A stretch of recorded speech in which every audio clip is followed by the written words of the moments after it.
लो जी, अब 60 नहीं बल्कि 50 साल से ही मिलेगी पेंशन। जानिए शर्तें और पात्रता। नई दिल्ली, पेंशन एज रिड्यूस्ड। केंद्र सरकार लेकर राज्य सरकारों की पेंशन स्कीम में 60 साल होने तक भी पेंशन मिलती है, जिससे लगातार मांग उठती रहती है। इस उम्र सीमा को घटाया जाए और अधिक से अधिक लोग लाभ ले पाए। तो वही इस राज्य में आप रहते हैं तो राज्य सरकार ने पेंशन स्कीम के लिए पात्रता आयु घटा दिया है, जिससे लोगों में खुशी का माहौल है।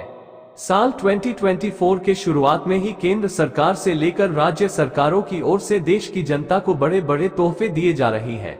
तो वही झारखंड राज्य में राज्य सरकार ने यहां पर लोगों को बड़ी खुशखबरी दे दी है। दरअसल सरकार के द्वारा संचालित होने वाली बुजुर्गों की पेंशन स्कीम में अब 60 की बजाय 50 साल उम्र कर दी गई है, जिससे बुजुर्गों में खुशी का माहौल हो गया है।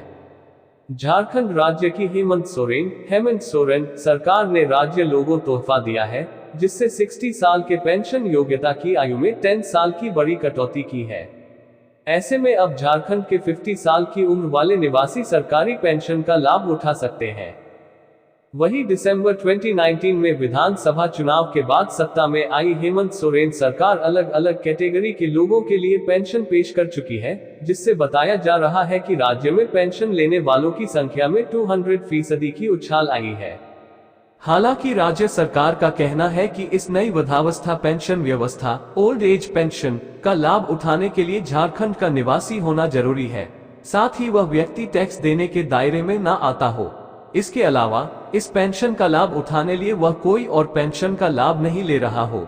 इन जरूरी शर्तों को पूरा करने के बाद में पेंशन के हकदार होगा।